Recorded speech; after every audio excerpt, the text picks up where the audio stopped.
there was a girl gets brought into custody, right?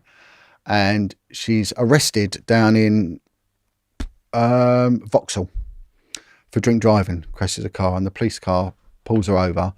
And straight away, this copper said to me, said, I knew she'd been in prison because she called me Gov, right? And it's like, and he said she was quite a good looking woman. And she said something familiar about her, I couldn't work out. And she was too okay, too comfortable with authority. And I knew she'd been in prison. She gives us a name.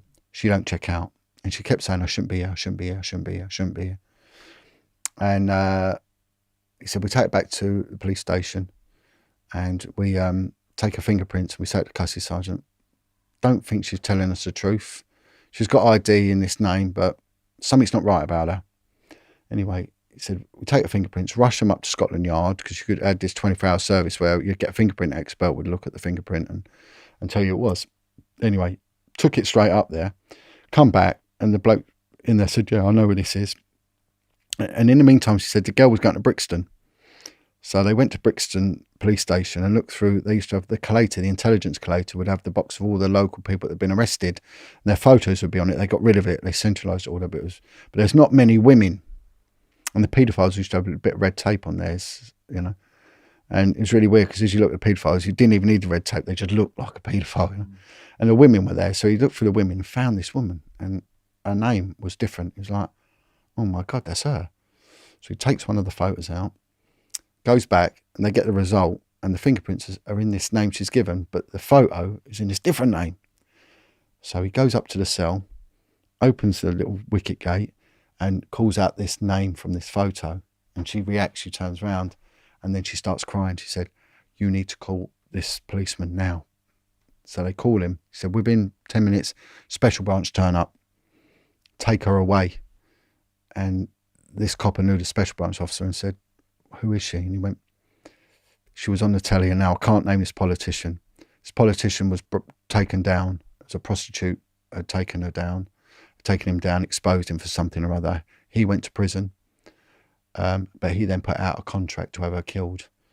And it was so credible, she was moved down to the West Country. She violated her terms and conditions by coming back to the Brixton area, but it was that credible. And it was some East European mafia gang were given the job of killing her by a leading British politician. So it goes on, and it does go on all the time. There was an officer that was involved with Princess Diana, was allegedly having an affair with her. Apparently, allegedly, she had an affair with quite a few police officers. And this copper had this bizarre motorbike accident when there was no one else on the road. You know, another copper told me about that. So it does go on, but again, they'll never admit to it. They'll never admit to it. We have a thing in the UK called PII. Europe want to ban it. We have it. It's called public interest immunity. So there's information. You can clear the court and give this information to the judge. It's usually to do with informants or secret information, or you can even do it by letter to the judge. So they know. And Europe doesn't have it, won't allow it. France is dead against it, but we have it. So we still have secret courts going on, and our family courts are quite secret. I want to say something about the institution and cover-ups. There's a guy called Robert Greene. Have you ever heard of Robert Greene? The author? No, that's Graham Greene. No, Robert Greene, 48 Laws of Power. No. Robert Greene was, he worked in the travel industry, and he ended up becoming an investigator, but he took on a case of a girl called Holly Greig, Greig, Down syndrome girl who'd alleged she'd been abused.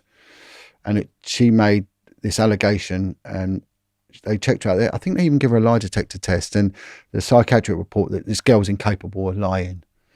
And she said about she's taken and raped, and she ended up with all sorts of venereal diseases. But one of the names she put forward was Alex Salmon.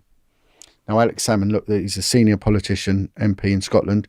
He's under investigation now for 14 serious sexual offences. Again, there's a media black on it. Don't hear anything about it. Why are we not hearing it? But Robert Greene speaking out because this girl mentioned Alex Salmon in her evidence. And Robert Greene, they put him in prison.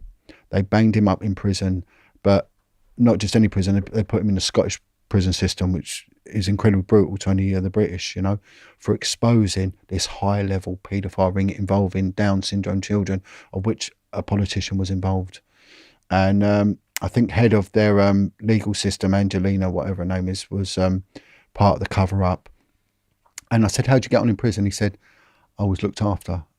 And I said, okay. He said, why? He said, there was a gangster up here who made sure that no one ever hurt me. And he said, he's very pro what I do. And he said, and he's pro what you do as well. I went, who's that? He said, Paul Ferris. He said, he made sure no one hurt me because I was protecting children. And, you know, it shows that there's good and bad in everywhere, where they're demonising a criminal on one level, but he's staunchly protecting children, whereas you've got politicians that are meant to do it. They're actually the ones going out and abusing it. Yeah, but Robert Greene is well worth researching as well on the Holly Greig cover-up. And my inspector at the time, he actually, when he got the information about Holly Greig, he reported it as well to the paedophile unit, and he was told to shut his mouth and back away. So this is a particularly bleak portrayal of the world. You're saying that the whistleblowers end up in prison, the politicians and the judges... Or dead. The politicians and the judges have got the system so locked down, they can just do whatever they want and get away with it. And from what you're saying there, and then looking at what's happened, the Epstein case is developing constantly. Looking at what's happened there, you've got all of these co-conspirators named by multiple victims in statements, such as Ghislaine Maxwell out of London, Jean-Luc Brunel out of France. And the only two people who've been arrested in the entire Epstein case are the guards who allegedly simultaneously fell asleep while he was suiciding. What did we say at the beginning? Picking low-hanging fruit. And this, if the public can't draw parallels between this and what we've mentioned, you know, they don't deserve to vote. We need to be taken to the streets. I mean, again, I've got to be careful what I say. I'm not advocating disorder or anything like that, but I am advocating respect for democracy, right, and decency. And we need to maintain this, and we need, you know, we are seen as a seat of decency and democracy in this country. What are we doing? This is becoming demonic. It's becoming evil. It's whether people believe in Satanism or not. Anyone who has sex with a child is doing the devil's work. End of. They're destroying their soul and they're destroying their lives. Bang. And they should be held accountable more than anything else. And we're letting them get away with it. And we're letting them get away with it at such a high level. We are seeing politicians that are meant to be enforcing these laws covering it up. We're seeing chief officers that names are cropping up on the bloody reins list, for God's sake, on satanic lists. What are they doing? Why are the newspapers not reporting on this? Why are the people not taking an interest in this? Like I keep saying, the Manic Street Preachers in the song, if we tolerate this, then our children will be next. And this is what's happening. You know, we should be campaigning at the highest level and doing it together. No more division, no more infighting, let's all get together. Let's all get all the survivor groups together. Let's get all the victims of injustice together. Let's get all those people who've lost their children due to abuse together. Whistleblower groups all get together. Decent politicians stand behind us. Decent media people get behind us.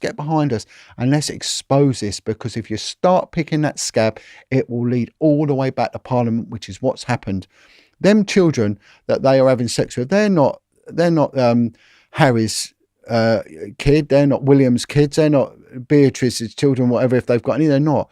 They are taking kids from the lowest common denominator in society, and they are doing what they want with them because they think they can and they enjoy it, you know. And we are seeing the same thing. This is nothing new.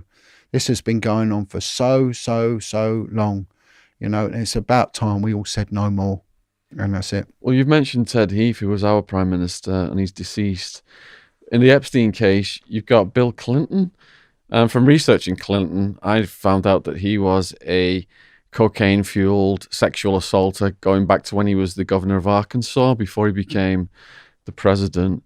So Hillary, you know, she's obviously got a huge power base in the deep state, a lot of control over the mainstream media when it comes to cases like this. Savile, he was only exposed after he died. Yeah, it's all posthumous, isn't it? Yeah, Epstein's dead. Do you think that there is a possibility that Ghislaine Maxwell, then, they're saying that she was like, if he was like the the king on the chessboard. She was the queen on the chessboard of this international sex trafficking. She's got the home in London where we filmed outside of in Belgravia. Do you think there's a chance in hell that Ghislaine Maxwell will be brought to justice? Well, brought to justice or killed. I mean, one or the other. But, well, why is there not statements coming from Cressida Dick, right? Cressida Dick, the commissioner of the Metropolitan Police. Was there pressure not put on her? What is she doing about it? Because she did sod all about the information I gave her. So don't hold your breath. But it's her that will have the governance for this. It's her that will be doing it. And she'll be overlooked by Sadiq Khan, right? Because he will be the commissioner.